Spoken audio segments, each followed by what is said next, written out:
அண்மைச் செய்தி. America Iran போரை தொடர்ந்து ஐக்கிய அரபு அமீரகத்தில் உள்ள துபாயின் வான்வெளியானது மூடப்பட்டிருக்கிறது. வான்வெளி மூடப்பட்டதால் துபாய் விமான நிலையத்திலிருந்து விமானங்கள் இயக்கப்படுவதும் நிறுத்தப்பட்டிருக்கிறது. ஈரான் மீது இஸ்ரேலும் அமெரிக்காவும் சேர்ந்து போர் தொடுத்து வரக்கூடிய காட்சிகளை பார்க்கிறோம். இந்த நிலையில் இது தொடர்பான தகவல்களை செய்தியாளர் நிரஞ்சன் கூற கேட்கலாம். நிரஞ்சன், வணக்கம். தற்போதைய தகவல்கள் என்ன? அமெரிக்க அதிபர் ட்ரம்ப் செய்தியாளர்களை சந்தித்திருக்கிறார். என்ன தெரிவித்திருந்தார்? அவருடைய நோக்கம் என்னவாக கூறப்பட்டிருக்கிறது? விவரிங்க. தற்போது மத்திய கிழக்கு நாடுகளில் முழுமையாக போர் மேகம் என்பது சூழ்ந்திருக்கக்கூடிய சூழலில் அந்த பிராந்தியத்தில் இருக்கக்கூடிய பல்வேறு நாடுகள் தங்களது வான்வெளிகளை மூடியிருக்கிறார்கள். மிக முக்கியமாக இந்த போரில் உக்கிரமாக ஈடுபட்டிருக்கக்கூடிய ஈரான், இஸ்ரேல் இரண்டு நாடுகளும் பல மணி நேரத்திற்கு முன்பாகவே வான்வெளிகளை மூடினார்கள். ஆனால் அதனை அடுத்தடுத்ததாக நாடுகளும் தங்களது வான்வெளியை மூடி வருகிறார்கள். பஹ்ரைன், தோஹா, ஐக்கிய அரபு அமீரகம், ஜோர்டான், கத்தார், அபுதாபி, குவைத் உள்ளிட்ட நாடுகளும் தற்பொழுது தங்களது வான்வெளிகளை முழுமையாக மூடிவிட்டோம் என்று அறிவித்திருக்கிறார்கள். இதில் மிக முக்கியமான விமான நிலையம் துபாய் விமான நிலையம்தான். ஏனென்றால் உலகிலேயே பரபரப்பான ஒரு விமான நிலையமாகவும், உலகின் எந்த பிராந்தியத்தின் வழியாக வந்தாலும் அந்த ஒரு ஹால்ட் என்று சொல்லப்படக்கூடிய பெட்ரோல் நிரப்புவதற்கோ அல்லது ஓய்விற்காகவோ பல்வேறு காரணங்களுக்காக துபாய் விமான நிலையம் என்பது பயன்படுத்தப்பட்டு வரக்கூடிய நிலையில் அந்த துபாய் விமான நிலையம் என்பது தற்பொழுது மூடப்படுவதாக அறிவிக்கப்பட்டிருக்கின்றது. அசம்பாவித சம்பவங்களை தவிர்ப்பதற்காகவும் பொதுமக்கள் யாரும் பாதிக்கப்படக்கூடாது என்பதற்காகவும் இந்த முடிவு எடுக்கப்பட்டிருப்பதாக சொல்லப்பட்டிருக்கிறது.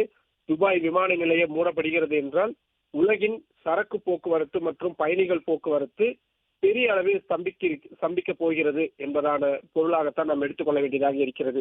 இன்னொரு பக்கம் அமெரிக்க அதிபர் ட்ரம்பை பொறுத்தவரை அவர் தற்பொழுது பத்திரிகையாளர்களை சந்தித்து பேசிய பொழுது ஈரானில் இருக்கக்கூடிய தீவிரவாத அமைப்புகளும் சரி, அதே போல ஈரான் பயன்படுத்தக்கூடிய அணு ஆயுத விஷயங்களும் சரி முழுமையாக அழித்தொழிக்கப்படும் வரை எங்களது இந்த தாக்குதல் என்பது தொடரும் என்று சொல்லி இருக்கிறார்கள்.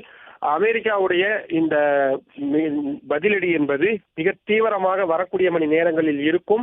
முழுமையாக ஈரான் மக்களுக்கு நாங்கள் சுதந்திரத்தை பெற்று தருவோம் என்றும் அவர் கூறியிருக்கிறார்.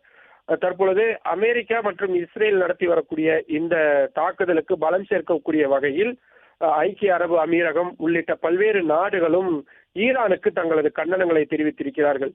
ஏனென்றால் அமெரிக்காவுடைய படைகள் என்பது பஹ்ரைன் ஆகட்டும், தோஹாவாகட்டும் இல்ல மற்ற இடங்களில் எல்லாம் அவர்கள் நிலைநிறுத்தி வைத்திருந்த சூழலில் அதை தற்பொழுது ஈரான் நேரடியாக தாக்கி வருகிறது. எனவே அதன் காரணமாக அந்த நாடுகளும் தற்பொழுது ஈரானுக்கு தங்களது கண்டனங்களை தெரிவித்திருக்கிறார்கள். மிக முக்கியமான நிகழ்வுகள் என்பது அரங்கேறி வருகிறது. அதில் மிக முக்கியமானது துபாய் விமான நிலையம் என்பதும் மூடப்பட்டிருக்கிறது. தற்பொழுது கிடைத்திருக்கக்கூடிய தகவலின்படி அபுதாபியின் முக்கியமான விமான நிலையம் தாக்குதலுக்கு உள்ளாகி இருக்கிறது என்ற தகவல் தற்பொழுது நமக்கு கிடைத்திருக்கின்றது. உலகின் மிக பரபரப்பான விமான நிலையங்களில் ஒன்றாக அறியப்படக்கூடிய அபுதாபி விமான நிலையத்திற்கு அருகே ஏவுகணை தாக்குதல் என்பது நடந்திருக்கின்றது.